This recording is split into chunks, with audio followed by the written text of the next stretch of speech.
Conservative force या फिर law of conservation of mechanical energy पर कुछ बेसिक सी प्रॉब्लम्स हम लोग करते हैं। हमें बच्चों एक प्रॉब्लम दे रखी है जिसमें ये बोला है कि किसी ऑब्जेक्ट को हमने ज़मीन पर h हाइट से गिराया, मैंने h हाइट से किसी ऑब्जेक्ट को ड्रॉप किया, जिस पर्टिकुलर मोमेंट पर उसकी ज़मीन से हाइट हो जाती है बच्चों 4h/5, उस पर्टिकुलर मोमेंट पर आपको उसकी काइनेटिक एनर्जी और पोटेंशियल एनर्जी का रेशो बताना है। जैसे जैसे प्रॉब्लम आती जाए वैसे वैसे प्रॉब्लम लिखिए और फटाफट उसे पॉज करके आप खुद करिए और फिर वीडियो को आगे प्ले कीजिए। तो बच्चों यहाँ पर बोल रखा है कि किसी ऑब्जेक्ट को h हाइट से गिराया है, जिस पर्टिकुलर मोमेंट पर उसकी हाइट 4h/5 हो गई, उस पर्टिकुलर मोमेंट पर उसकी काइनेटिक एनर्जी पोटेंशियल एनर्जी का रेशो। तो सपोज कीजिए बच्चों इससे मैंने नाम दे दिया A और ये आपको दे रखा है h और ये कोई पर्टिकुलर इंस्टेंट है बच्चों B, जिस समय उसकी ज़मीन से हाइट है 4h/5, आपको इन दोनों का रेशो पूछा है। अब आप एक बात जानते हैं बच्चों कि थ्रू आउट द जर्नी उसकी मैकेनिकल एनर्जी कांस्टेंट रहेगी, क्योंकि उस पर लग रहा है ग्रेविटेशनल फोर्स जो कि कंजर्वेटिव फोर्स होता है। तो बच्चों जितनी एनर्जी A पर रहेगी उतनी ही एनर्जी B पर रहेगी, ये आप समझ सकते हैं। मैकेनिकल एनर्जी चूंकि कांस्टेंट है, अभी A पर कितनी होगी बच्चों, मैकेनिकल एनर्जी से मतलब होता है काइनेटिक एनर्जी और पोटेंशियल एनर्जी। तो KA + UA = KB + UB।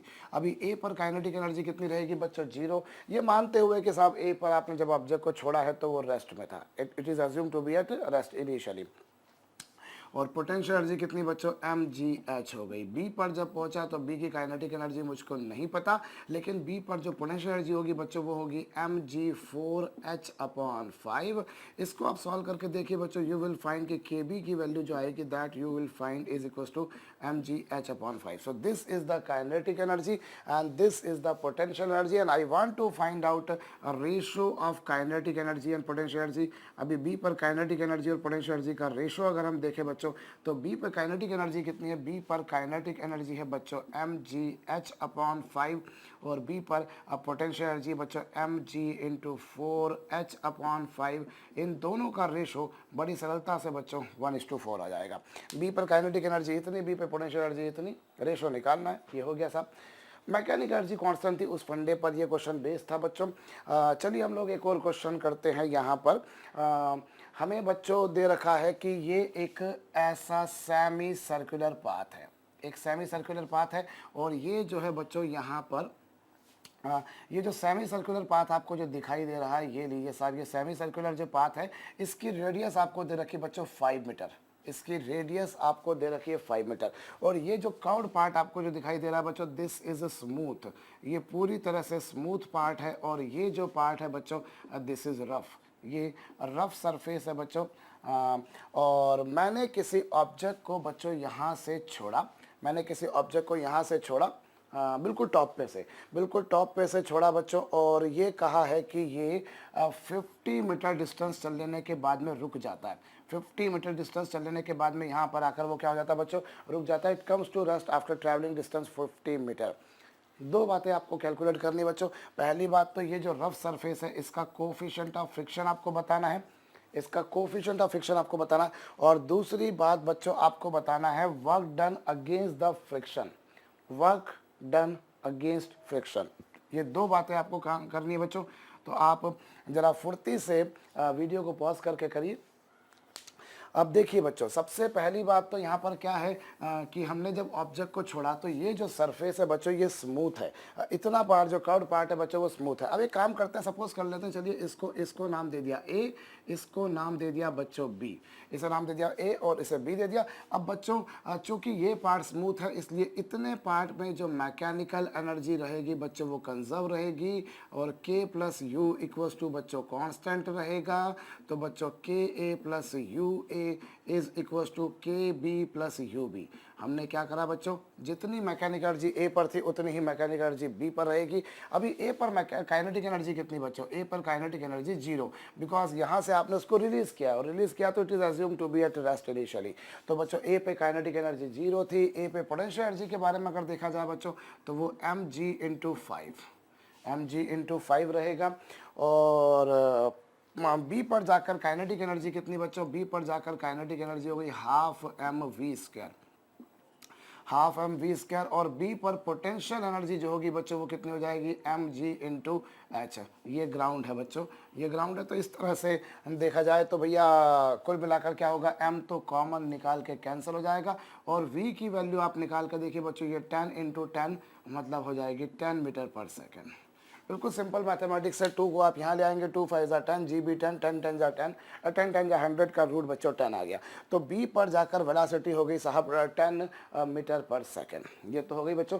अब बोला है कि 50 मीटर डिस्टेंस चल लेने के बाद में वो जाकर रुक जाता है। It comes to rest after travelling distance 50 metre.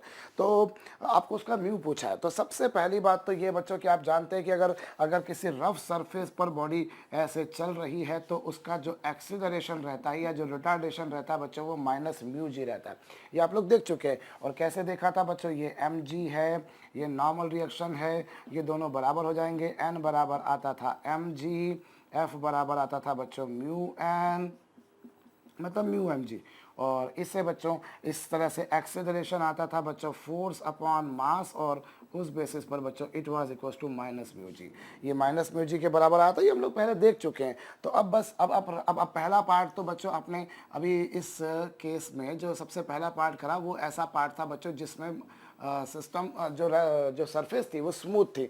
तो इस पर्टिकुलर केस में बच्चों एनर्जी कंजर्व रही। लेकिन आगे जो रफ सरफेस आपको दिखाई दे रही है बच्चों उसमें जो है वो एनर्जी कंजर्व नहीं रहेगी, because frictional force is not a conservative force, it is non conservative force. तो अब दूसरा पार्ट जो है बच्चों जिसमें रफ सरफेस होगी उसमें क्या होगा, अभी बी पर आते आते बॉडी के पास में इतनी स्पीड आ चुकी है। आफ्टर रीचिंग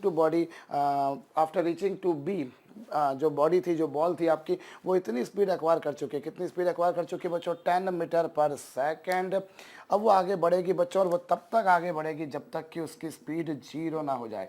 तो V square equals to you square plus 2s। अभी फाइनली स्पीड 0 हो रही है बच्चों। इनिशियली कितनी थी, 10 थी। एक्सीलरेशन की वैल्यू बच्चों माइनस म्यू इंटू जी, और डिस्टेंस का जहाँ तक सवाल है बच्चों तो 50 है। होप आपको बात समझ में आई है बच्चों। अब देखिए ये रफ पार्ट की शुरुआत यहाँ से हुई है। अब इनिशियल यहाँ पर कितनी, यहाँ से यहाँ पर आने पर जितनी स्पीड होगी बच्चों वो अगले रफ पार्ट के लिए इनिशियल स्पीड होगी। तो इनिशियल स्पीड होगी बच्चों 10, एक्सेलरेशन की वैल्यू माइनस म्यू इंटू 10, और ये s और v की वैल्यू 0।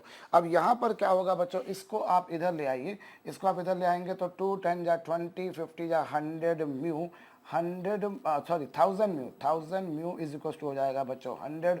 और इस तरह से म्यू की वैल्यू कितनी आ जाएगी बच्चों 0.1। म्यू की वैल्यू 0.1 आ गई। कैसे आ गई भाई, 2 10 जा 20, 50 जा 1000 हो जाएगा। बिल्कुल सही है, म्यू की वैल्यू जो है बच्चों 0.1 आ गई। ये तो एक बात हो गई बच्चों। अब उसके बाद में आपसे पूछा है what is the work done against friction के अगेंस्ट कितना वर्क हुआ। तो बच्चों देखिए, अगर सरफेस स्मूथ रहती या केवल कंजर्वेटिव फोर्सेस लग रहे होते तो मैकेनिकल एनर्जी कांस्टेंट रहती। लेकिन सपोज जैसे बॉल यहाँ पर आकर सी पर आकर रेस्ट में आ गई, ball comes to rest at after reaching to point C, तो यहाँ पर जाकर उसकी स्पीड कितनी होगी बच्चों, यहाँ पर जाकर उसकी स्पीड 0 हो गई। यार अगर वहाँ पर जाकर उसकी स्पीड 0 हुई है तो सी पर बच्चों मैकेनिकल एनर्जी कितनी रहेगी। सी पर मैकेनिकल एनर्जी क्या बच्चों, मैकेनिकल एनर्जी मतलब kinetic energy plus potential energy. अभी सी पर काइनेटिक एनर्जी भी 0 और पोटेंशियल एनर्जी भी 0। क्यों, क्योंकि सी पर जाकर बच्चों बॉडी की स्पीड 0 हो गई है, और अगर बॉडी की स्पीड 0 हुई है तो काइनेटिक एनर्जी 0 होगा और पोटेंशियल एनर्जी 0। क्यों, क्योंकि वो ग्राउंड पर है बच्चों, तो ये दोनों 0 हो गए। तो ई सी की वैल्यू 0 हो गई। ई सी की वैल्यू जो है बच्चों वो 0 हो गई। सी पर जो मैकेनिकल एनर्जी बच्चों वो 0 हो गई। और रही बात बी पर, तो बी पर मैकेनिकल एनर्जी कितनी थी बच्चों, बी पर मैकेनिकल एनर्जी उतनी थी जितनी ए पर थी। तो आप ए की मैकेनिकल एनर्जी बोल दीजिए या बी की बोल दीजिए, एक ही बात है। आप ए की मैकेनिकल एनर्जी बोलें तो वो कितनी होगी बच्चों, half M we square. Sorry, A पर मैकेनिकल एनर्जी कितनी थी, ए पर मैकेनिकल एनर्जी थी बच्चों के ए प्लस यू ए, और के ए की वैल्यू तो 0 और यू ए की वैल्यू बच्चों एम जी इंटू 5। तो ये ए की एनर्जी आ गई, ए की एनर्जी आ गई 5 mg। या फिर अगर आप चाहें तो बी की मैकेनिकल एनर्जी बोलिए बच्चों। तो बी की मैकेनिकल एनर्जी कितनी होगी, अब बी की मैकेनिकल एनर्जी होगी बच्चों के बी प्लस यू बी, के बी प्लस यू बी। तो अभी के बी कितना बच्चों, के बी आपने निकाला है हाफ एम वी स्क्वायर, ये लीजिए, और यू बी कितना बच्चों, दोनों में से किसी से भी आप हल करके देख लीजिए, अल्टीमेटली आपको वैल्यू जो मिलेगी बच्चों, यहाँ पर भी अगर जी की वैल्यू प्लेस करेंगे 10 तो अल्टीमेटली इसकी वैल्यू आएगी 50m, और यहाँ पर भी निकालेंगे बच्चों तो इसकी वैल्यू आएगी 50m। बट ऑब्वियसली बात है दोनों की वैल्यू सेम आनी, क्योंकि इतने पोर्शन में बच्चों सरफेस स्मूथ थी, there was no non conservative force, but after B actually non conservative forces come into the play. So यहाँ पर भी मैकेनिकल एनर्जी 50m और इधर भी 50m, बात एक ही रहेगी बच्चों। अब now what is the work done against friction, तो कितना वर्क होगा बच्चों उसके बारे में अगर हम बात करें तो यहाँ पर देखिए बच्चों, पहली बात तो work done by the friction अगर मैं निकालूं तो वर्क डन बाय फ्रिक्शन क्या होगा, वर्क डन बाय फ्रिक्शन। अब इसको आप कैसे कर सकते हैं बच्चों, अब बी पर जितनी मैकेनिकल एनर्जी थी प्लस जितना वर्क किया that would be equal to the mechanical energy at C. भाई ये वर्क किसने किया, this is the work which is being done by the friction, friction ने कितना वर्क किया ये वो होगा। भाई बी पर ऑलरेडी कुछ एनर्जी थी, अब उस पर आपने कुछ और वर्क कर दिया तो यहाँ जाके एनर्जी कितनी होगी बच्चों, उन दोनों का सम हो गई, तो E B plus W equals to कितना बच्चों, ई सी। इस बेसिस पर डब्ल्यू इक्वल्स टू कितना बच्चों, ई सी माइनस ई बी, और ई सी की वैल्यू कितनी बच्चों 0, और ई सी की वैल्यू भी आपने निकाली थी ना, कहाँ गई ई सी की वैल्यू, ये रही, ई सी की वैल्यू 0 थी, और ई बी की वैल्यू कितनी बच्चों 50m। तो कुल मिलाकर this is the work done by friction, work done by friction. और आपको बच्चों वर्क डन अगेंस्ट फ्रिक्शन पूछा, तो अगेंस्ट फ्रिक्शन पूछे तो वो हम पहले भी बात कर चुके हैं कि अगर ए ने बी पर डब्ल्यू वर्क किया तो बी ए पर माइनस डब्ल्यू वर्क करेगा। तो वर्क डन अगेंस्ट फ्रिक्शन अगर हम देखें, we people want to calculate work done against friction, friction के अगेंस्ट कितना वर्क होगा बच्चों, तो उसके अगेंस्ट कितना वर्क होगा, उसके अगेंस्ट वर्क होगा बच्चों 50m, उसका अपोजिट। बिल्कुल हाँ, ये एक बात अलग है कि हम आपको बॉडी का नहीं दे रखा था तो आप बोलेंगे कि सर हमको नहीं पता था हम मास कितना लें। भाई जनरली होता ये ना कि हम आंसर उन्हीं पैरामीटर के टर्म्स में निकालते हैं जो पैरामीटर क्वेश्चन में दे रखे हो। अब क्वेश्चन में हम तो दे नहीं रखा था तो आंसर एक ऐसे पैरामीटर के टर्म्स में आ रहा है जो नहीं है, तो उसके लिए मैं क्षमा चाहूँगा बच्चों, पर बेसिकली फंडा हम समझ लें तो वो ठीक रहेगा। कि आपके पास में साहब जो है एक्चुअली देखिए ऑलरेडी सिस्टम के पास में यहाँ पर ई बी एनर्जी थी प्लस आपने उस पर कुछ डब्ल्यू वर्क किया, जो भी आपने वर्क किया बच्चों तो फाइनली जो एनर्जी हो जाएगी वो क्या हो जाएगी, यहाँ की एनर्जी प्लस उस पर किया गया work is equal to final energy. ये छोटा सा मैथमेटिक्स आपको लगाना आपका काम हो जाएगा। तो ये बच्चों इस क्वेश्चन में एक ऐसा प्रॉब्लम बन गया जो कंजर्वेटिव भी है और नॉन कंजर्वेटिव फोर्सेस, दोनों फोर्सेस लग रहे हैं। जो भी मैं कुछ कर रहा हूँ बच्चों ये जरूर आपकी कॉपी में होना चाहिए, ये नहीं कि हाँ हमने समझ लिया है हमें कॉपी में करने की ज़रूरत नहीं है। आप करेंगे तो आपको बच्चों ज़्यादा बेहतर तरीके से समझ में आएगा और याद भी हो पाएगा। एनीवेज अगला क्वेश्चन मैं आपको दे रहा हूँ बच्चों, एक काम करें साहब, ये लीजिए मैं एक बाउल लेता हूँ, ऐसा एक बाउल है बच्चों आपके पास, ये लीजिए इस तरह का एक बाउल है, इस तरह का एक बाउल है आपके पास, और आपने क्या करा बच्चों यहाँ पर एक बॉल को h हाइट से छोड़ा। कितनी हाइट से छोड़ा बच्चों, h हाइट से छोड़ा, और छोड़ा नहीं हमने उसको कुछ वेलोसिटी दी है, हमने उसको कुछ वेलोसिटी दी है, और वो कितनी वेलोसिटी दी है वही आपको कैलकुलेट करना है, बशर्ते कि ये बोला है कि ये इसके बिल्कुल टॉप तक पहुंच जाती है, it is able to reach at its top. ये एक हेमिस्फेरिकल बाउल है बच्चों, एक हेमिस्फेरिकल बाउल जिसकी radius of curvature capital R है। इस बाउल की रेडियस ऑफ कर्वेचर कितनी बच्चों, कैपिटल आर। आप उससे यहाँ से कितनी वेलोसिटी, मिनिमम कितनी वेलोसिटी इंपार्ट करें, how much minimum velocity should be imparted to this ball here so that it can reach to that highest position, वो उसके हाईएस्ट पोजीशन तक पहुँच सके, assuming this surface to be completely smooth. ये मानते हुए बच्चों कि ये जो सरफेस है ये पूर्णतः स्मूथ है, एकदम चिकनी सतह है। फटाफट बच्चों करिए। अभी देखिए मैं क्या करूंगा बच्चों, यहाँ पर इससे हम नाम देंगे ए, इससे हम नाम दे देंगे बी, कुछ भी अपने मर्जी से सपोज किया जा सकता है, ए बी जो आपको मानना हो। अब चूंकि सरफेस स्मूथ है बच्चों इसलिए what is the mechanical energy at A is the mechanical energy at B. भाई यहाँ पर जितनी मैकेनिकल एनर्जी होगी उतनी मैकेनिकल एनर्जी बी पर भी होगी, ऑब्वियस सी बात है यार, ई ए इक्वल्स टू ई बी। अब ए पर मैकेनिकल एनर्जी कितनी बच्चों, के A plus U A, K A plus U A is equals to कितना बच्चों, के बी प्लस यू बी। अभी के ए कितना बच्चों, के ए के बारे में अगर हम बात करें तो ए पर होगी kinetic energy half M we square plus U B, U A कितना बच्चों, उधर कितना होगा एम जी एच। और अब मिनिमम से मिनिमम आप इसको कितनी स्पीड दें, ऑब्वियस सी बात है बच्चों आप यहाँ पर उसको जितनी ज़्यादा स्पीड देंगे बी पर जाने के बाद उसके पास उतनी ज़्यादा स्पीड बचेगी। अगर आप उसको ज़्यादा वेलोसिटी से छोड़ेंगे तो वो यहाँ पर पहुँचने पर भी ज़्यादा वेलोसिटी रखेगी, और कम वेलोसिटी से छोड़ेंगे तो यहाँ पर जाने पर भी वो कम वेलोसिटी से पहुँचेगी। नेचुरल सी बात है यार।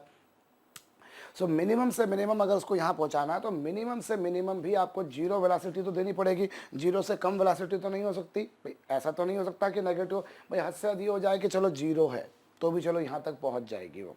तो अगर बी तक पहुँचाना है तो मिनिमम से मिनिमम आपको उसको स्पीड देनी पड़ेगी बच्चों। कितनी? बी पर कितनी स्पीड होना चाहिए? Minimum zero. To calculate minimum speed at A, we have to put minimum speed at B as well. मुझे बच्चों अगर A पर मिनिमम स्पीड निकालनी है तो मुझे B पर मिनिमम स्पीड रखना पड़ेगी, और B पर लीस्ट स्पीड जो पॉसिबल है बच्चों है वो जीरो। और पोटेंशियल एनर्जी का जहाँ तक सवाल है बच्चों तो वो है R। This distance you can see from the diagram is equal to बच्चों कितना? R, because this is hemispherical bowl. M बच्चों कॉमन निकाल के कैंसल हो गया, और ये तो जीरो ही हो गया। चलिए बहुत अच्छी बात है। और यहाँ पर कितना आ गया बच्चों? V square upon 2 is equal to बच्चों G R minus G H.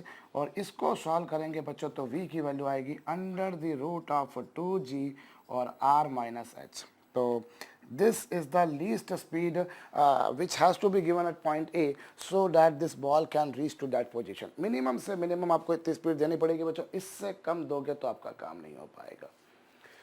तो चलिए साहब, हमने ये एक क्वेश्चन किया बच्चों। एक और प्रॉब्लम मैं आपको दे रहा हूँ, law of conservation of mechanical energy, या फिर बच्चों कंजर्वेटिव फोर्सेस जो होते हैं उन पर ढेरों तरह की प्रॉब्लम बनाई जा सकती है। कमी ही नहीं है, बहुत सारी प्रॉब्लम्स इन पर बनाई जा सकती है बच्चों। एक क्वेश्चन मैं आपको दे रहा हूँ बच्चों, ये एक स्प्रिंग है, ये एक स्प्रिंग है बच्चों। इससे आपने क्या करा? इससे आपने सस्पेंड कर रखा है, ये लीजिए साहब, इस तरह से इसे आपने यहाँ पर सस्पेंड कर रखा बच्चों। और आप क्या कर रहे हैं यहाँ पर? इससे एक मास m को बांधते हैं यहाँ से बच्चों, इससे नीचे एक m मास को बांधते हैं और उसे धीरे धीरे छोड़ते हैं, उसे धीरे धीरे छोड़ते हैं। आपको पूछा है बच्चों इस स्प्रिंग में कितना एक्सटेंशन आएगा। क्वेश्चन समझिएगा बच्चों ध्यान से। मैंने एक ब्लॉक को इससे बांध रखा है और मैंने उसे धीरे से छोड़ा, तो ऑब्वियसली बात है स्प्रिंग जो है बच्चों वो स्ट्रेच होगी। एंड लेट अस सपोज कि स्प्रिंग का जो स्प्रिंग कांस्टेंट है बच्चों वो के है। माना कि स्प्रिंग का स्प्रिंग बल नियतांक के है, उसे मैं धीरे से रिलीज करता हूँ, बहुत ग्रेजुअली मैं उसे रिलीज करता हूँ बच्चों। हमसे पूछा है कि इसमें कितना एक्सटेंशन आएगा, करिए। अब जब आप इसे करेंगे बच्चों, नेचुरल सी बात है, जब स्प्रिंग जो होगी बच्चों वो स्ट्रेच होगी, और स्प्रिंग जो होगी वो जब स्ट्रेच होगी तो वो तब तक स्ट्रेच होगी जब तक वो इक्विलिब्रियम में ना आ जाए, अनलेस अनटिल वो जब तक इक्विलिब्रियम में ना आ जाए। तो उस केस में क्या होगा बच्चों? उस केस में जो इसका एफबीडी बनेगा वो कैसा बनेगा? नीचे कितना फोर्स लगेगा बच्चों? mg, और ऊपर कितना फोर्स लगेगा बच्चों? kx। भाई जब स्प्रिंग स्ट्रेच होगी तो वो स्प्रिंग उसको वापस से खींचेगी। आपको पता है स्प्रिंग को खींचने में आपको फोर्स लगाना है, क्योंकि स्प्रिंग आपका अपोज कर रही है, स्प्रिंग इज अपोजिंग यू। तो बच्चों mg फोर्स नीचे लगेगा तो kx फोर्स ऊपर लगेगा। But that spring will again will try to bring that mass again to the mean position. So कुछ ऐसी सिचुएशन आएगी बच्चों। तो इस केस में क्या होगा? इस केस में बच्चों kx बराबर हो जाएगा mg। तो x की वैल्यू कितनी आ गई बच्चों? mg upon k, mg upon k। I repeat बच्चों, मैंने ये बोला है कि मैंने इसको मास को छोड़ दिया, ग्रेजुअली धीरे धीरे उसको ला रहा हूँ मैं। तो उस स्थिति में क्या होगा बच्चों? उस स्थिति में ये तब तक स्ट्रेच होगी जब तक कि this block doesn't come to equilibrium. And when this block comes to equilibrium बच्चों, जितना फोर्स नीचे उतना फोर्स ऊपर, और इस तरीके से एक्स की वैल्यू आ गई mg अपॉन के। ये तो एक बात हो गई, हो गया, मतलब क्वेश्चन तो सॉल्व हो गया। अब यही क्वेश्चन बच्चों मैं थोड़ा सा अलग माउल्ड करके देता हूँ आपको। मैंने एक ब्लॉक लिया, उससे बांधा जैसा ये, और मैंने हटा दिया, छोड़ दिया। उस स्थिति में क्या होगा बच्चों? उस स्थिति में स्प्रिंग में आने वाला एक्सटेंशन आपको बताना है। होप क्वेश्चन समझ में आ गया। पिछली बार बच्चों मैं क्या करता, उसको धीरे धीरे छोड़ रहा था तो वो इक्विलिब्रियम कंडीशन वाली बात हो गई थी। लेकिन इस बार क्या हुआ बच्चों? मैंने उससे ब्लॉक बांधा और हटा लिया।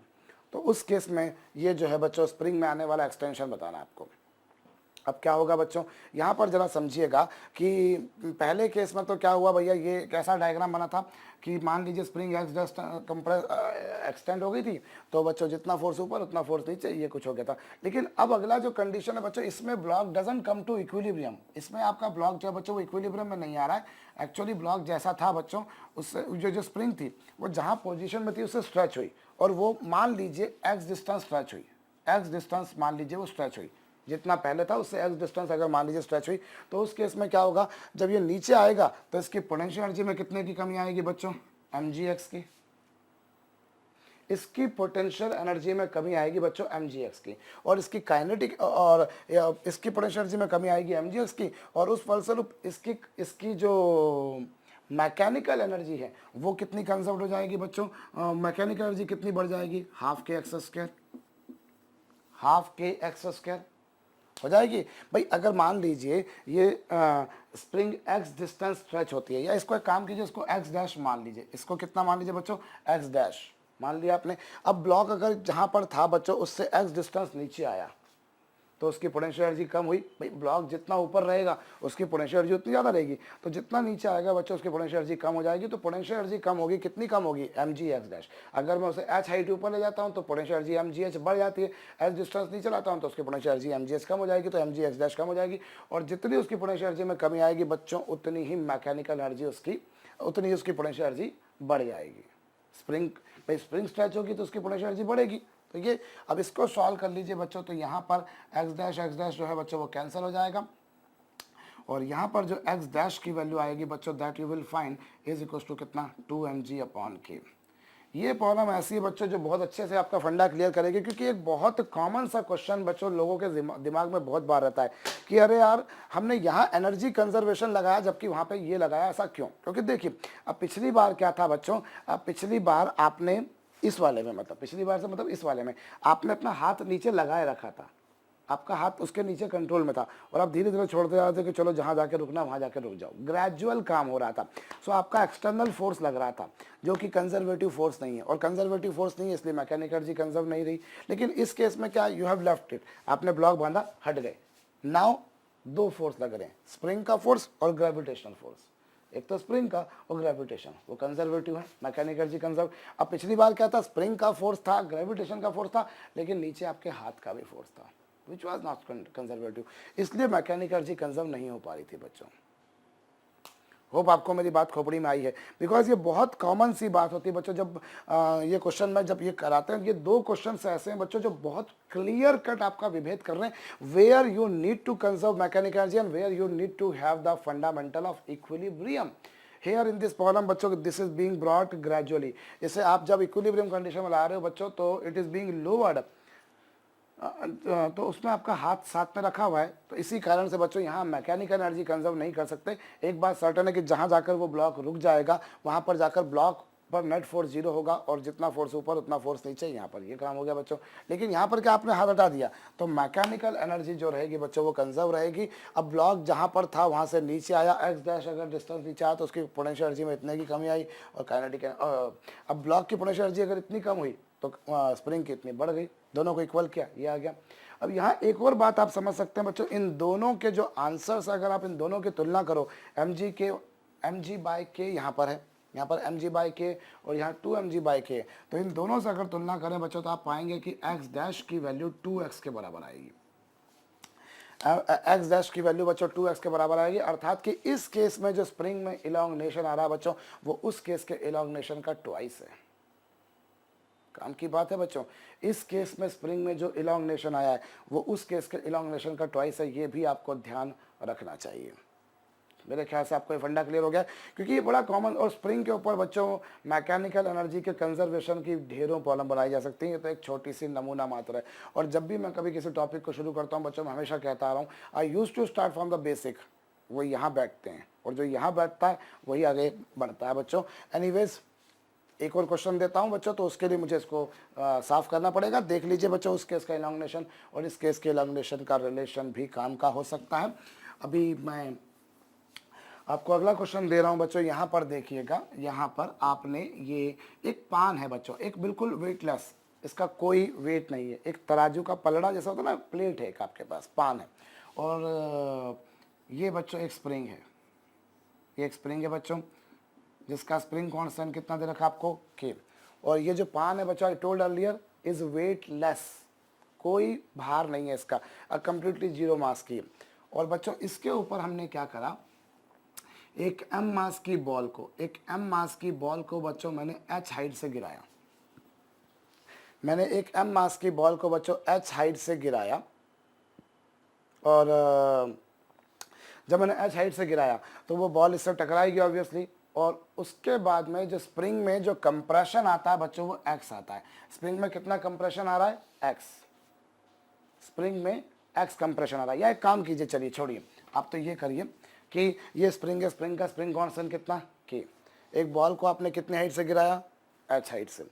और बताइए ये स्प्रिंग कितना कंप्रेस होगी? What would be the maximum compression in the spring?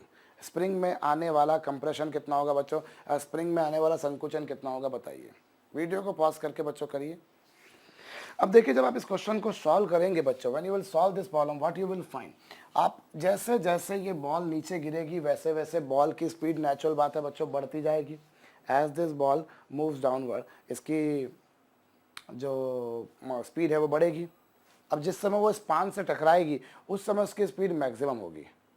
Afterwards अब ये स्प्रिंग दबना शुरू होगी बच्चों। This spring will start compressing, this spring will start compressing. भाई बॉल नीचे गिर रही है, धीरे धीरे बॉल की स्पीड बढ़ रही है, बॉल इससे टकराई तो उस समय पर्टिकुलरली बॉल की स्पीड मैक्सिमम थी। At that time the speed of ball was maximum. अब क्या हो रहा है बच्चों? Now this spring gets start compressing. अभी स्प्रिंग कंप्रेस होगी और तब तक कंप्रेस होगी बच्चों जब तक कि इसकी वापस से स्पीड कितनी नहीं हो जाए? जीरो नहीं हो जाए। समवॉट मान लीजिए कि this spring has been compress by distance X which has to be found, जिसकी वैल्यू आपको निकालनी है। मैंने मान लिया कि स्प्रिंग जो है साहब एक्स दूरी संकुचित होती है। By how much distance it is being compress? X distance. तो जब बॉल यहाँ से यहाँ तक अब पहुँचेगी बच्चों और फाइनली वापस से बॉल काय में आ जाएगी? रेस्ट में। भाई जब इससे टकराई थी तब स्पीड ज़्यादा थी, लेकिन जब दबना शुरू हुई, क्यों? अब स्प्रिंग उसका अपोज कर रही है। भाई बॉल स्प्रिंग को दबा रही है तो स्प्रिंग उसका अपोज कर रही है, और एक समय तक बॉल तब तक दबा पाएगी जब तक कि बॉल की स्पीड जीरो ना हो जाए, क्योंकि जिस समय टकराई थी at that time the speed of ball was maximum. Now it suffers the opposition from the spring because the spring is being compressed, so it will try to again extend up, वापस से extend होना चाहेगी, और उस चक्कर में क्या होगा बच्चों? ये नीचे गिरेगी और तब तक गिरेगी जब तक कि इसकी स्पीड वापस से जीरो नहीं हो जाए, तब तक उसको दबाए रखेगी जब तक कि उसकी स्पीड जीरो ना हो जाए। तो बच्चों अगर मैं दो सिचुएशन लेता हूँ, एक ए लेता हूँ एक बी लेता हूँ। अब देखिए ये वही वाला केस हुआ। अभी मैंने आपको दो क्वेश्चन कराए थे। एक वो क्वेश्चन कराया था बच्चों जिसमें आपने ब्लॉक को धीरे धीरे छोड़ा था, और एक जिसमें आपने छोड़ दिया था। उस वाले में क्या था बच्चों? मैकेनिकल एनर्जी कंजर्व थी because there was no external force. अब अगर मान लीजिए मैं इस पलड़े को नीचे से पकड़ लेता और फिर मैं छोड़ता धीरे धीरे, तो फिर वही फोर्स वाला फंडा लगता, लेकिन इस बार क्या है? मैंने उसको छोड़ दिया, तो बच्चों अब दो ही फोर्स लग रहे हैं, ग्रेविटेशन और ये स्प्रिंग का जो कि कंजर्वेटिव है। भाई जो पोटेंशियल एनर्जी टर्म होता है बच्चों वो कंजर्वेटिव फोर्स के लिए डिफाइंड होता है। आप ग्रेविटेशनल बोल दीजिए, इलेक्ट्रोस्टैटिक बोल दीजिए, इलास्टिक बोल दीजिए, वो सिर्फ और सिर्फ कंजर्वेटिव फोर्सेस के लिए डिफाइंड होता है। एनीवेज अब आपने यहाँ से जब उसको रिलीज किया, अब आप ए और बी पर मैकेनिकल एनर्जी को बच्चों कंजर्व करेंगे बिकॉज केवल कंजर्वेटिव फोर्सेस यहाँ पर लग रहे हैं। अभी ए पर क्या, हम एक काम करते हैं बच्चों, इसको ग्राउंड मान लेते हैं। आपको ये जब मालूम है बच्चों कि आप जब भी पोटेंशियल एनर्जी के प्रॉब्लम्स करा करते हैं, खास बात ये होती है कि जब भी आपको वर्क डन वगैरह कैलकुलेट करना, आप कहीं पर भी ग्राउंड मान सकते हो। ये आप लोग देख चुके हो इसी चैप्टर के तहत। तो बच्चों अब ए पर मैकेनिकल एनर्जी कितनी थी बच्चों? ए पर काइनेटिक एनर्जी प्लस ए पर पोटेंशियल एनर्जी बराबर बी पर काइनेटिक एनर्जी प्लस बी पर पोटेंशियल एनर्जी। अभी बच्चों when you release that, A पर स्पीड कितनी थी बच्चों? जीरो थी। There was no speed because it is just release there. तो यहाँ पर काइनेटिक एनर्जी जीरो, और पोटेंशियल एनर्जी कितनी बच्चों? इस पर पोटेंशियल एनर्जी कितनी बच्चों? mgh। भाई this body is at height h from the ground, this ground, so potential energy बच्चों mgh। अभी बी पर जब पहुंची बच्चों तो वापस से बॉल की स्पीड जीरो हो गई। ऑफकोर्स यहाँ अगर बॉल की कोई स्पीड आई थी, नो डाउट बिल्कुल आई थी, मैं बिल्कुल मानता हूँ, लेकिन अब स्प्रिंग कंप्रेस होना शुरू हो चुकी है, और स्प्रिंग तब तक कंप्रेस होगी जब तक बॉल उसको कंप्रेस कर रही है, और बॉल तब तक कंप्रेस करेगी जब तक बॉल के पास स्पीड है, और जब बॉल के पास स्पीड खत्म, स्प्रिंग कंप्रेस होना बंद। तो बच्चों वापस से ये होगी। और पोटेंशियल एनर्जी का जहाँ तक सवाल है बच्चों, तो पोटेंशियल एनर्जी कितना होगा? mg माइनस एक्स, क्योंकि अब ये जो ग्राउंड है बॉल उससे कितनी डिस्टेंस नीचे आ चुकी है? एक्स डिस्टेंस, और चूंकि नीचे आ चुकी है इसलिए माइनस एक्स। बॉल नीचे आ चुकी, तो पोटेंशियल एनर्जी कितनी बच्चों, एम जी एच, और एच की वैल्यू कितनी होगी बच्चों, जब बॉल यहाँ से यहाँ देखा जाए तो माइनस एक्स, और साथ में बच्चों इस बार स्प्रिंग कंप्रेस होगी, तो स्प्रिंग के पास भी बच्चों पोटेंशियल एनर्जी आ जाएगी। पिछली बार ये जो पान आपने रखी हुई थी बच्चों, इस पान को जैसा मैंने बोला आपसे 2-3 बार बोला कि वेटलेस है, तो इस पान के कारण स्प्रिंग में कोई इलॉन्गेशन, कोई कंप्रेशन नहीं होगा, no elongation, no compression is taking place in this spring. इस स्प्रिंग में बच्चों कोई संकुचन या कोई प्रसार नहीं हो रहा है। क्यों नहीं हो रहा है, बिकॉज दिस पान इज वेटलेस, अदरवाइज उस अगर वो होता उसका कुछ वेट, तो उसके कारण भी कुछ ना कुछ कंप्रेशन आता। तो यहाँ पर बच्चों एम जी बॉल की पोटेंशियल एनर्जी कितनी, बॉल की ऑफकोर्स ग्रेविटेशनल वाली होगी, और आपके पास में ये जो है बच्चों स्प्रिंग की होगी कौन सी, इलास्टिक पोटेंशियल एनर्जी। तो ये रही बच्चों। अब यहाँ पर अगर देखा जाए तो इसको इधर ले आता हूँ, तो दिस वुड बिकम, या एक काम कीजिए पूरे को 2 से मल्टीप्लाई कर दीजिए, पूरे को 2 से मल्टीप्लाई करेंगे बच्चों तो ये 2mgh minus is equals to minus 2mgx plus k x square. ये लीजिए, अब क्या होगा बच्चों, now you solve this, this is k x square plus 2mg into x minus 2mg into h. बच्चों मैंने पूरी इक्वेशन को 2 से मल्टीप्लाई कर दिया, ये 2mgh हो गया, ये माइनस 2mgx हो गया, ये के एक्स स्क्वायर हो गया। अब आपको क्या निकालना, you wanted to find out the value of X. Now you people can see this is becoming a quadratic equation in X, quadratic equation in X है बच्चों। सो ऑब्वियसली थोड़ी सी मुझे ज़्यादा मेहनत करना पड़ेगी, but not a big deal. X की value कितनी बच्चों, quadratic equation formula Shridharacharya formula लगाएंगे, minus B plus minus under the root of B square minus 4ac, minus 4ac upon कितना बच्चों, अपॉन होगा 2a। भाई quadratic equation formula you must be knowing, क्या होता है बच्चों, क्वाड्रेटिक इक्वेशन फार्मूला होता है साहब minus B plus minus under the root of B square minus 4ac upon 2a, यही कुछ होगा। अब बच्चों इसको और मैं फर्दर सॉल्व करूं तो क्या पाऊंगा, this is minus 2mg plus minus ये कितना होगा बच्चों, this is 4mg whole square, 4m, या फिर एक सेकेंड ये इसका स्क्वायर करेंगे बच्चों तो ये 4m स्क्वायर जी स्क्वायर, 4m स्क्वायर जी स्क्वायर प्लस बच्चों कितना, या इसे ऐसे ही रहने दीजिए, चलिए 1 मिनट, इसे ऐसे ही रहने दीजिए, थोड़ा सा बस मैथमेटिक्स लग रहा है यहाँ पर और कुछ नहीं बच्चों। ये तो रहा माइनस 2mg और ये प्लस माइनस बच्चों, and what you find, this is 2mg का whole square, and this is बच्चों 4 टाइम्स ऑफ 8kmgh, और अपॉन में कितना बच्चों 2k। अब ये x की वैल्यू आई बच्चों, this is the value of x which you have found.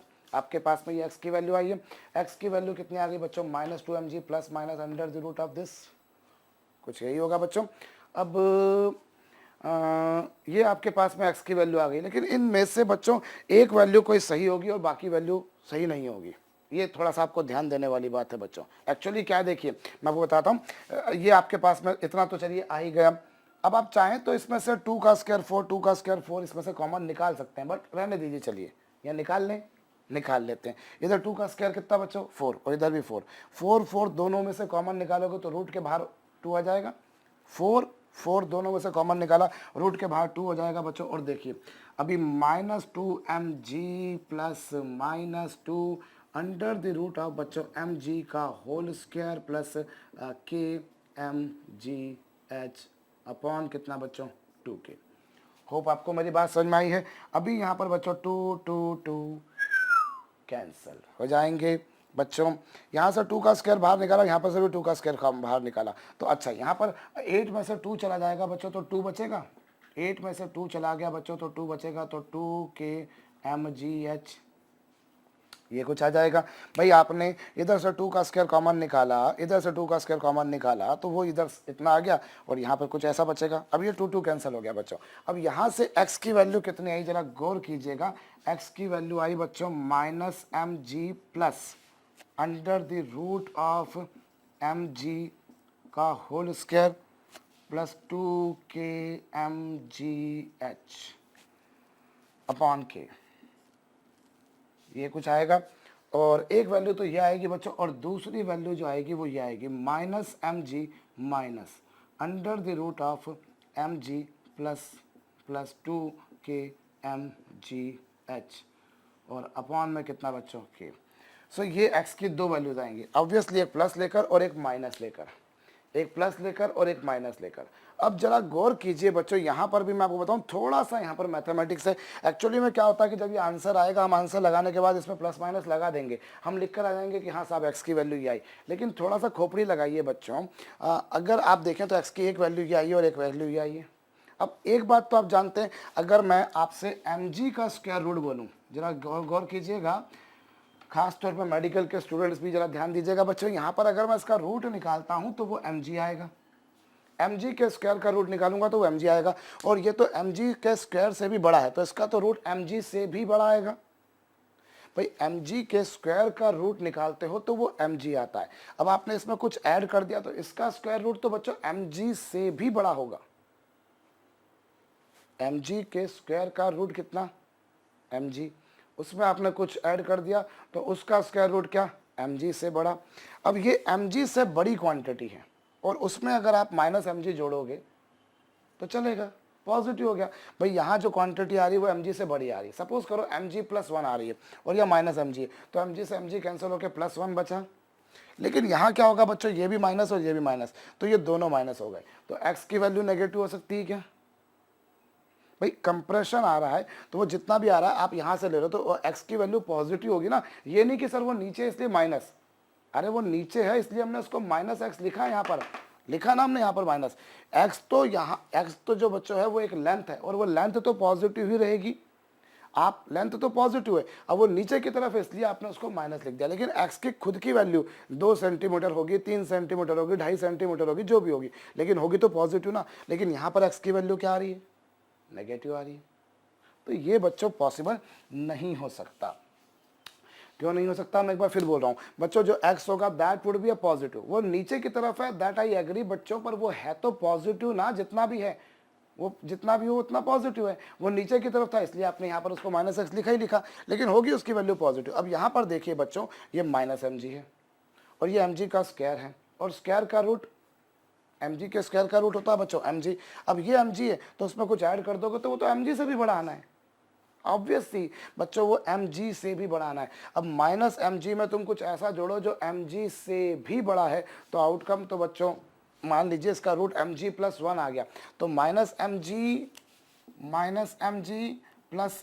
Plus 1 करा, कोई दिक्कत नहीं, चलिए ये कैंसिल होके 1 बचा, ठीक सा पॉजिटिव बचा।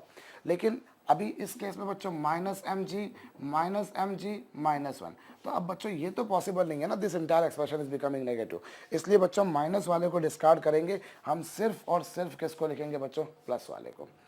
मैं एक बार फिर से क्वेश्चन समझा रहा हूँ बच्चों, देखिए ये एक ऐसा केस है जिसमें मैकेनिकल एनर्जी कांस्टेंट थी, जितनी ए पर उतनी बी पर। अभी ए पर भी स्पीड 0 थी, बी पर भी स्पीड 0 थी, ए पे पोटेंशियल एनर्जी केवल ग्रेविटेशनल वाली थी mgh, सिर्फ और सिर्फ ग्रेविटेशनल वाली थी बच्चों mgh। और जब बॉल यहाँ पर पहुंची बच्चों तो यहाँ से यहाँ तक उसके पास पोटेंशियल एनर्जी आ गई mg into minus x, plus उसके पास में इलास्टिक पोटेंशियल एनर्जी आ गई बच्चों हाफ के एक्स स्क्वायर, 2 से मल्टीप्लाई करा, अभी ये एक्स में इक्वालिटी की इक्वेशन बन गई। अब इसको उधर लेकर चले गए बच्चों, x इक्वल्स टू कितना, minus B plus minus b square minus 4a into c upon 2a। ये सिंपल मैथमेटिक्स लगा बच्चों, और एक से आंसर प्लस वाला आ रहा है और एक से आंसर बच्चों माइनस वाला आ रहा है। प्लस वाला तो मैं सुनूंगा लेकिन माइनस वाले को मैं सहन नहीं करूंगा भैया, सिंपल मैथमेटिक्स था बच्चों। तो मैंने आपको जैसे कहा बच्चों कि स्प्रिंग वाले पर जनरली जब क्वेश्चन बना करते हैं बच्चों तो वो आपके एनर्जी कंजर्वेशन पर ही बेसिकली बना करते हैं। और क्वेश्चन देते हैं, चलिए इसको कर लीजिएगा बच्चों, मैं साइड में हटा हुआ हूँ, वीडियो को पॉज करके कॉपी कर सकते हैं अगर आप नहीं कर पाए हो तो। अगला क्वेश्चन मैं आपको दे रहा हूँ बच्चों, यहाँ पर जरा गौर कीजिएगा, हमें बोला हुआ है बच्चों ये है एक टेबल, ये एक टेबल है जो कि बिल्कुल स्मूथ है, एकदम चिकनी टेबल है भैया, ये लीजिए एकदम स्मूथ टेबल है, ये लीजिए। और इस पर बच्चों एक चैन बंधी हुई है, इस पे के ऊपर एक चैन रखी हुई है, जरा ये देखिए एक चैन बंधी हुई है बच्चों इसके ऊपर इस तरह से। और आपसे ये बोला बच्चों कि इस चैन का मास है m, इस चैन का मास कितना बच्चों m, और इस चैन की जो टोटल लेंथ है बच्चों वो है l। इस चैन का टोटल मास है m, इस चैन की टोटल लेंथ है बच्चों l, और उसका nth पार्ट जो है बच्चों, उसका जो nवा भाग है वो नीचे लटक रहा है। nth पार्ट जो है बच्चों वो क्या है, उसका हैंगिंग है, उसका nth पार्ट बच्चों हैंगिंग है। और इसको मैं, इस पूरी चैन को मैं रेस्ट से छोड़ देता हूँ। इस चैन को मैंने कैसे छोड़ दिया बच्चों, रेस्ट से। अब जिस पर्टिकुलर मोमेंट पर चैन इसके इस एंड को छोड़ती है, पूरी की पूरी चैन बच्चों जब इस एंड को छोड़ती है, उस पर्टिकुलर मोमेंट पर इस चैन की स्पीड क्या होगी मुझे बतानी है आपको। क्वेश्चन समझ लीजिएगा बच्चों। अभी यहाँ पर क्या हो रहा है, मैं फिर से एक बार रिपीट किए दे रहा हूँ बच्चों। एक चैन है जिसका टोटल मास है m, जिसकी टोटल लेंथ है l। आपसे ये कहा है कि उसका nth पार्ट जो है बच्चों वो हैंगिंग है। मैंने इसको सिस्टम को रेस्ट से छोड़ा। जिस पर्टिकुलर मोमेंट पर चैन बच्चों इसके स्टॉप एंड को छोड़ेगी, रिलीज करेगी, उस पर्टिकुलर मोमेंट पर चैन की स्पीड क्या होगी बच्चों, आपको बतानी है। वीडियो को क्षणिक देर के लिए बच्चों पॉज करके करिए। अब देखिए बच्चों, यहाँ पर क्या होगा, जरा इस बारे में हम लोग विचार करें, थोड़ा सा हम सोचें समझें और क्वेश्चन सॉल्व कर लें। बहुत डिफिकल्ट कोई क्वेश्चन है नहीं बच्चों। यहाँ पर देखिए, एक बात तो आप निश्चित मानते हैं कि इसका nth पार्ट लटक रहा है। मतलब कितना पार्ट लटक रहा है बच्चों, nth पार्ट लटक रहा है। मतलब ये वाले जो पार्ट होगा बच्चों, इसकी लेंथ होगी l/n।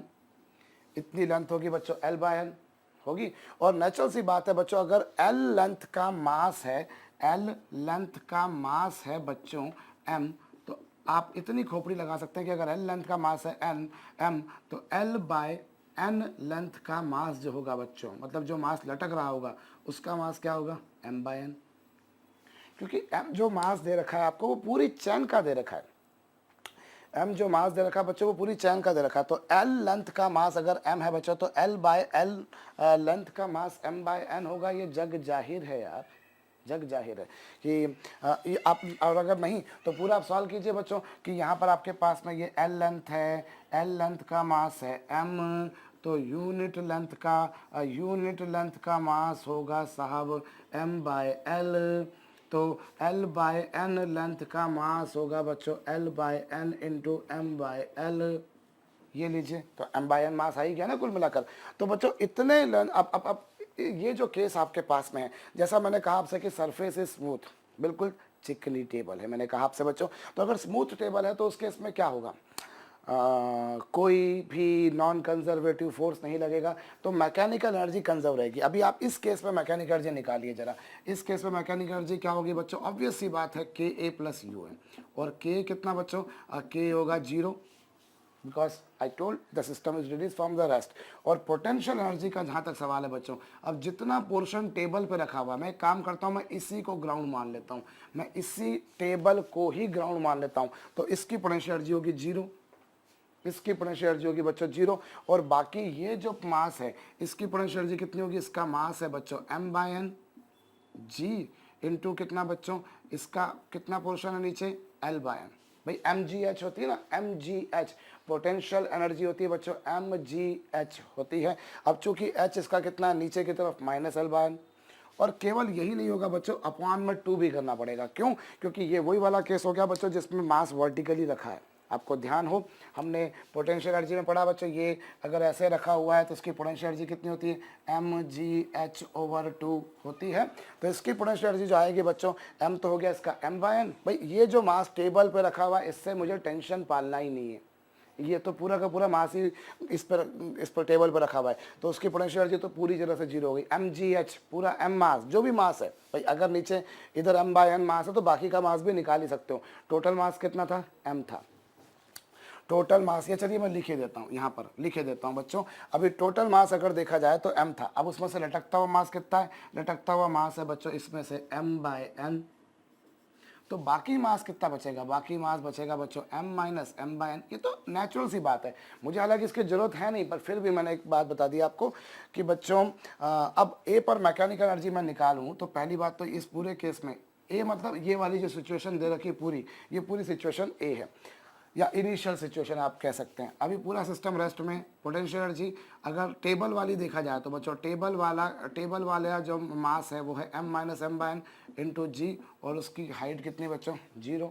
बिकॉज ये ग्राउंड है, इस बार ये ग्राउंड है बच्चों, तो ये पूरा का पूरा मास ग्राउंड पे ही रखा हुआ है, इसलिए उसकी potential energy M G H, और एच कितना उसका 0, और बाकी जो बचा बच्चों उसका मास है एम बाई एन जी, और इसका h कितना बच्चों, इसका h आप देख सकते हैं डायग्राम में, वो कितना L बाय एन और upon 2, because this is a vertical distribution of mass, uniform distribution of mass बच्चों।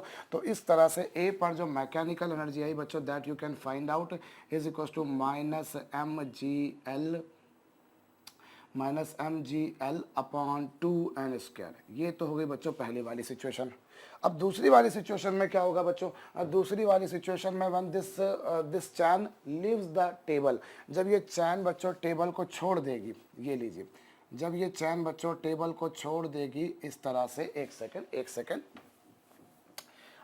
ये लीजिए साहब, ये आपकी टेबल थी, अब चैन ने इस मूवमेंट पर छोड़ा, जब इस मूवमेंट पर छोड़ा बच्चों उस पर्टिकुलर मूवमेंट पर, क्योंकि जैसे जैसे अब चैन नीचे गिरेगी वैसे वैसे नेचुरल सी बात है बच्चों चैन की स्पीड बढ़ती जाएगी।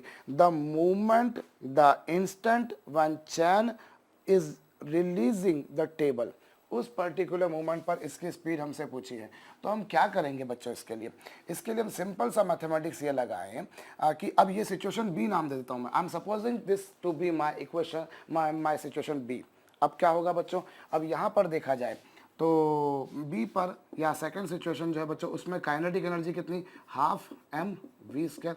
मैंने मान लिया बच्चों इस मूवमेंट पर स्पीड वी है, तो काइनेटिक एनर्जी इतनी हो गई, प्लस पोटेंशियल एनर्जी कितना बच्चों, इस बार पूरा का पूरा जो मास है बच्चों वो कितना है, वो m है, पूरा का पूरा मास m इंटू जी, और माइनस एल, क्योंकि अब पूरा का पूरा मास इससे बच्चों l डिस्टेंस नीचे, और अपॉन टू क्यों, सिंपल सी बात है यार भैया, क्योंकि again this is a vertical distribution of mass, vertical distribution of mass, पूरा का पूरा मास एम जी एच अपॉन 2 होता है, और इस बार h जो है बच्चों वो l है, पूरी चैन की लेंथ l है ना, और चूंकि नीचे इसलिए माइनस।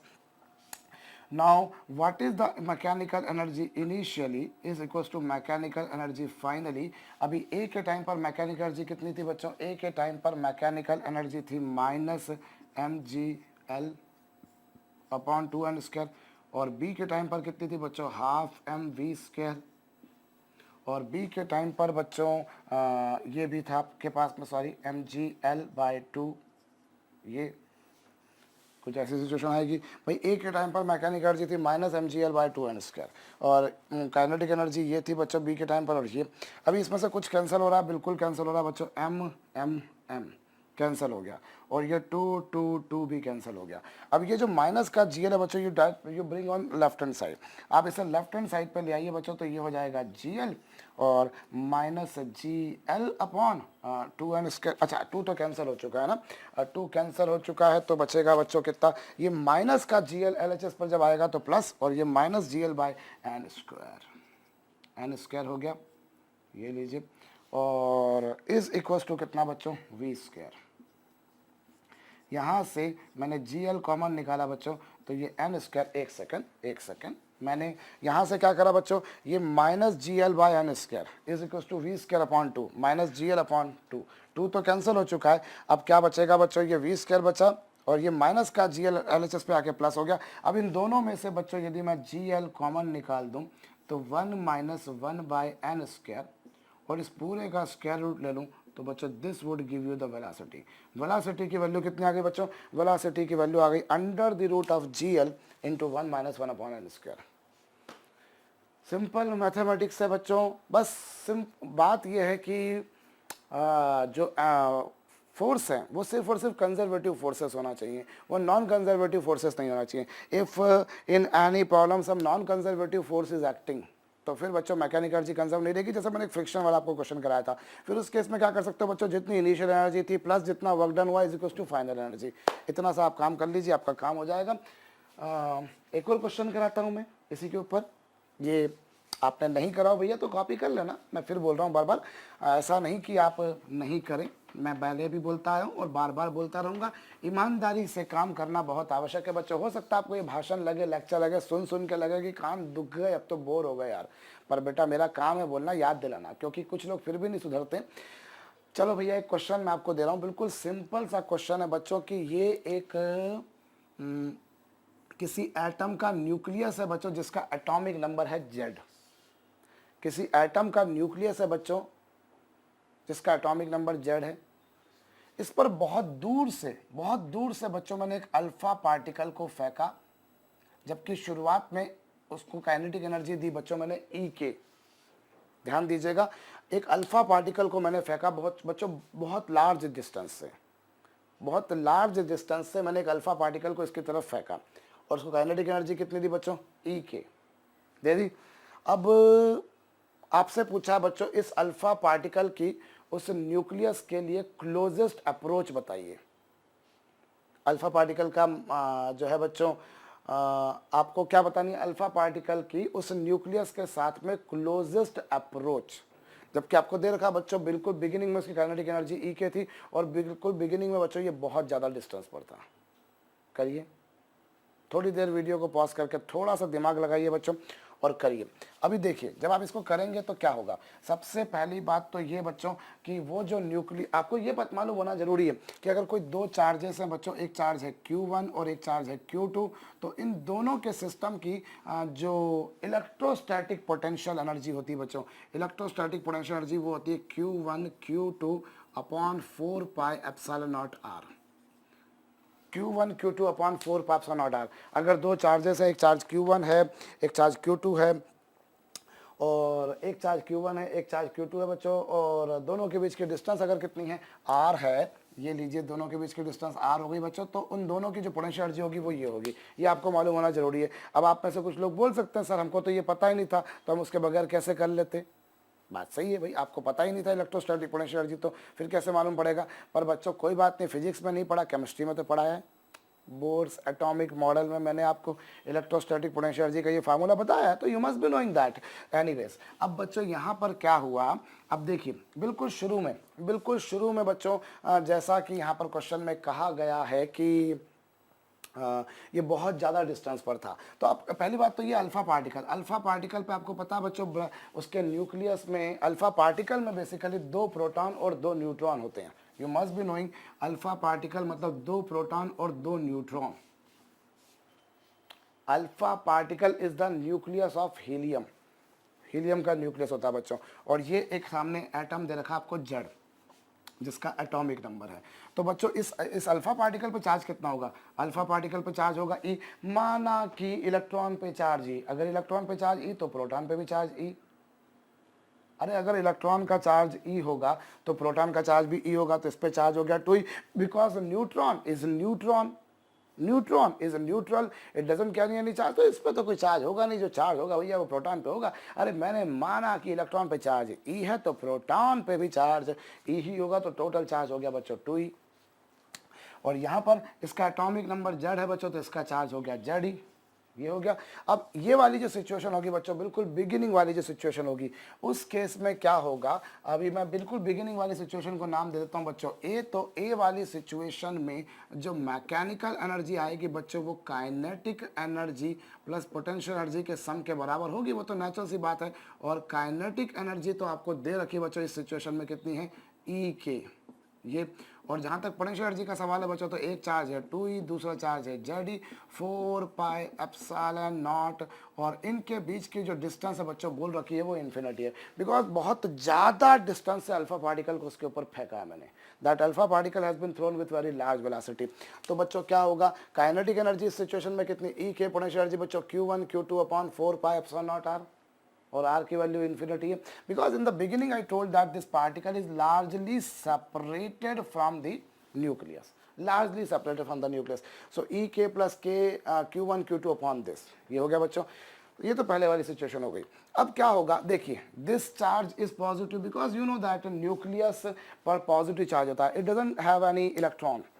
उस पर प्रोटॉन होते हैं, न्यूट्रॉन होते हैं, उस पर पॉजिटिव चार्ज होता है बच्चों। अब उस पर भी पॉजिटिव चार्ज है और इस पर भी पॉजिटिव चार्ज है। अब दोनों पे पॉजिटिव चार्ज है, तो ये दोनों एक दूसरे को रिपल करेंगे, they two will repel each other.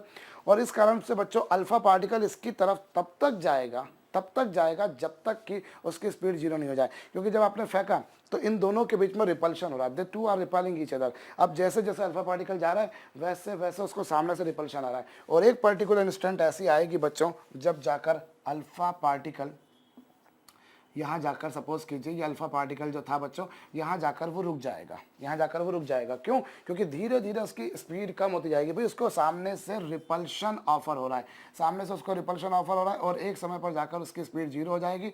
माना कि इनकी जो क्लोजेस्ट अप्रोच की डिस्टेंस है वो r0 है। लेट मी सपोज कि उनकी क्लोजेस्ट डिस्टेंस जो है बच्चों वो कितनी है, r0। तो ये सिचुएशन आपके पास में आएगी। तो इस समय पर क्या होगा बच्चों, इस समय पर अगर मैं बी पर मैकेनिकल एनर्जी निकालूं तो के बी प्लस यू बी, और के बी कितना बच्चों, 0। क्यों?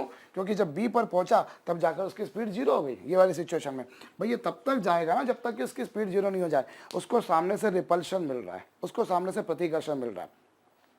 अब वो उसके पास जाए जा रहा है, जाए जा रहा है, जाए जा रहा है, और वो तब तक जाएगा बच्चों जब तक कि उसकी स्पीड, उसकी चाल 0 नहीं हो जाए।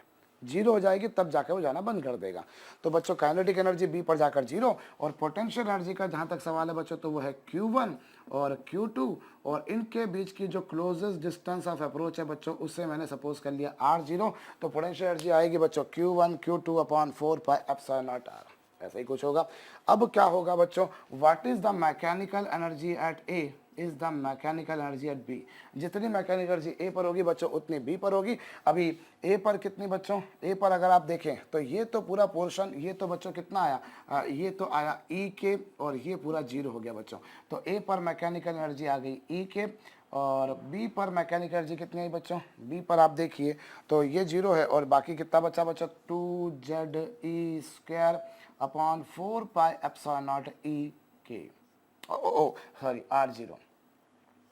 R0 which I have supposed there is the distance of closest approach. So what I can conclude, I can say that this R0 would be equals to 2ze² upon 4πε0 into ek. So this is the distance of closest approach. ये निकटतम पहुंच की दूरी आ गई बच्चों। ये question देखने के बाद आपको शायद कुछ याद आया हो बच्चों, आपने फिजिक्स में पढ़ा है और केमिस्ट्री में पढ़ा है, रदरफोर्ड एटॉमिक मॉडल। रदरफोर्ड ने क्या कहा था बच्चों, पतली सी गोल्ड की फॉइल ली थी, पतली सी गोल्ड की फॉइल ली थी, उसमें बहुत फास्ट मूविंग अल्फा पार्टिकल्स की बम्बार्डिंग करी थी, बहुत फास्ट मूविंग अल्फा पार्टिकल्स की बम्बार्डिंग करी थी बच्चों। और उसने देखा था कि साहब बहुत फास्ट मूविंग अल्फा पार्टिकल्स की बम्बार्डिंग करी थी, तो देखा था उसने कि जो most of the alpha particle है बच्चों सीधे चले जाते हैं, एटम का बहुत बड़ा हिस्सा एम्प्टी है, फिर बच्चों कुछ बाहर की तरफ डेविएट हो जाते हैं। तो उसने बताया कि साहब सेंट्रल पार्ट पॉजिटिव चार्ज है, और जो बिल्कुल सेंटर की तरफ रहते हैं वो वापस लौट कर आ जाते हैं। वो यहीं से आया था कि जैसे जैसे अल्फा पार्टिकल जा रहा है वैसे वैसे सामने से रिपल्शन आ रहा है। एक समय ऐसा आता है कि जब रिपल्शन इतना बढ़ जाता है या स्पीड इतनी कम हो जाती है कि वो 0 हो जाती है, तो वहाँ से वो वापस लौट जाता है। वो जो डिस्टेंस होती थी बच्चों उसे हम क्लोजेस्ट अप्रोच की डिस्टेंस कहते थे। इसे आप r0 या r वगैरह वगैरह से रिप्रेजेंट कर सकते हो। तो बच्चों ये भी तो कौन सी एनर्जी है जिसमें पोटेंशियल एनर्जी टर्म आया, वो कंजर्वेटिव फोर्स है। क्लियर? अभी मैं इलेक्ट्रोस्टैटिक पोटेंशियल एनर्जी बोलता हूँ, मैं इलास्टिक पोटेंशियल एनर्जी बोलता हूँ, मैं ग्रेविटेशनल पोटेंशियल एनर्जी बोलता हूँ, मैं कभी फ्रिक्शनल पोटेंशियल एनर्जी नहीं बोलता। फ्रिक्शन तो नॉन कंजर्वेटिव फोर्स होता है ना। और इलेक्ट्रोस्टैटिक अगर मैं बोल रहा हूँ इलेक्ट्रोस्टैटिक पोटेंशियल एनर्जी, मतलब मेरे को समझ जाना चाहिए कि ये क्या है बच्चों, कंजर्वेटिव फोर्स है।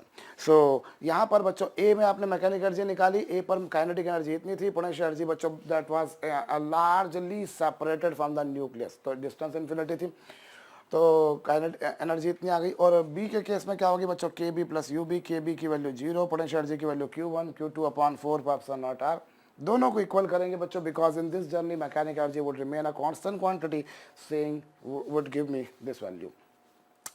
तो बच्चों ये एक साधारण सच्चा आसान सुलभ सा प्रश्न था। अब हमें मेरे ख्याल से और आगे बढ़ना चाहिए, और एक सिंपल सा क्वेश्चन और मैं कराता हूं बच्चों। चलिए, एक बॉल को बच्चों मैंने 20 मीटर पर सेकंड की स्पीड से फेंका, एक बॉल को मैंने 20 मीटर पर सेकंड की स्पीड से ऊपर की तरफ फेंका, फेंक दिया। जिस पर्टिकुलर मूवमेंट पर बच्चों, एक सेकंड थोड़ा सा सोचना पड़ता है, कई बार क्वेश्चन बना रहा हूँ भैया तो कई बार मतलब फटाफट दिमाग में क्लिक कर जाता है।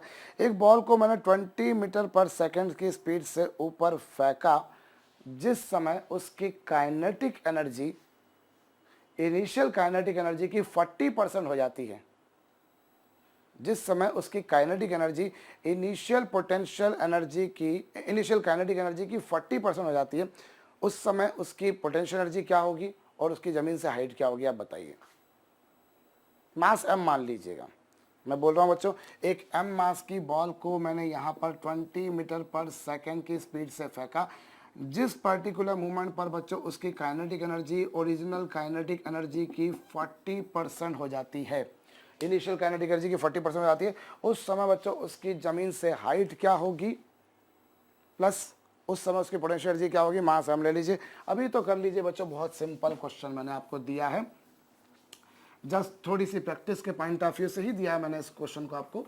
देखिए अभी क्या होगा बच्चों, जब ये सिचुएशन आएगी आपके पास में, तो अभी देखिए शुरुआत में उसकी काइनेटिक एनर्जी कितनी रही होगी बच्चों, शुरुआत में उसकी काइनेटिक एनर्जी रही होगी half M we square, half M we square यही रही होगी, हाफ एम वी स्क्वायर रही होगी बच्चों। अब मुझे वो मोमेंट उसकी हाइट बतानी जिस पर्टिकुलर मोमेंट पर बच्चों उसकी kinetic energy initial kinetic energy की 40% हो गई। अब आप एक बात समझिएगा बच्चों, इस पूरी जर्नी में ये तो इनिशियल काइनेटिक एनर्जी हो गई, ये तो इनिशियल काइनेटिक एनर्जी हो गई। अब इस पूरी जर्नी में बच्चों एक बात तो कंफर्म है कि जब बॉल को आपने फेंका तो बॉल और ग्राउंड के बीच में फोर्स है, मैं कुछ भी नहीं कर रहा, मैं साइड में खड़ा हूँ, मैं तो सिर्फ देख रहा हूँ भैया, देख रहा हूँ। तो बच्चों जब मैंने ऊपर फेंका या नीचे गिराया, अल्टीमेटली मैकेनिकल एनर्जी कंजर्व्ड है।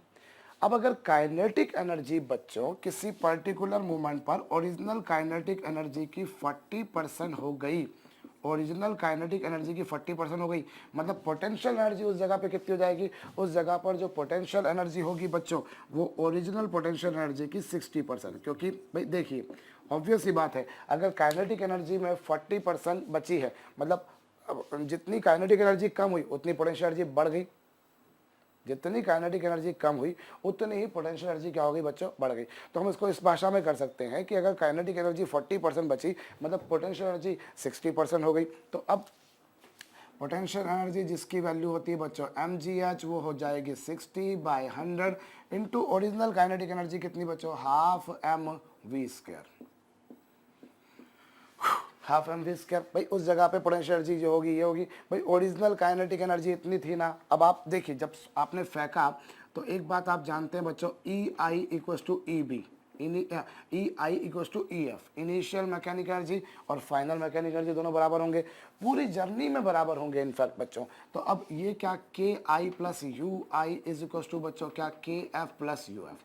अब ये के आई कितना बच्चों, शुरुआत में kinetic energy half M we square, और शुरुआत में पोटेंशियल एनर्जी तो थी नहीं because it was at the ground itself, वो ग्राउंड पे रखा था तो पोटेंशियल एनर्जी जीरो थी। और फाइनली काइनेटिक एनर्जी कितनी बच्चों, फाइनली उस जगह पे काइनेटिक एनर्जी आई है 40/100, 100 टाइम्स ऑफ इनिशियल। तो बाकी जो आएगी बच्चों, आप अगर पोटेंशियल एनर्जी निकालेंगे, आप यहाँ से भी निकाल सकते हैं, आप यहाँ से पोटेंशियल एनर्जी निकालेंगे तो आप देख लेंगे कि that would B 60% of the original one, that would B 60% of the original one. तो ये आ गया। अब इस बेसिस पर आपको क्या निकालना है, एच निकालना है आपको। एक तो क्या निकालनी है, एक तो आपको पोटेंशियल एनर्जी निकालनी है और एच निकालनी है। तो पोटेंशियल एनर्जी तो ये आ ही गई, ये आ गई पोटेंशियल एनर्जी आपके पास, और आपको क्या निकालना बच्चों, एच। तो कोई बड़ी बात नहीं, एच निकालने के लिए एम एम कैंसिल कर दीजिए, ये जी की value 10 into H is equal to बच्चों कितना, दिस इज 30/100 इंटू 20 का स्क्वायर बच्चों कितना होगा, 400। भाई ये 2 से गया 30 टाइम्स 30/100, और ये बच्चों 20 का स्क्वायर 400। यहाँ पर 2 जीरो से 2 जीरो कैंसिल बच्चों, ये 1 जीरो से 1 जीरो कैंसिल, और इस तरीके से बच्चों एच की वैल्यू 12 मीटर आएगी। होप मैंने कैलकुलेशन सही करें, मैंने मैकेनिकल एनर्जी का फंडा लगा कर बच्चों इस क्वेश्चन को सॉल्व करा है कि मैकेनिकल एनर्जी को कंजर्व करके करा है। क्वेश्चन और भी तरीके से हो सकता है, बताता हूँ आपको, लेकिन फिर से मैं बोल रहा हूँ बच्चों, शुरुआत में काइनेटिक एनर्जी इतनी थी। अब किसी पर्टिकुलर मूवमेंट पर जाकर kinetic energy original kinetic energy की 40% बची। अब अगर काइनेटिक एनर्जी 40% बची तो पोटेंशियल एनर्जी 60% हो जाएगी।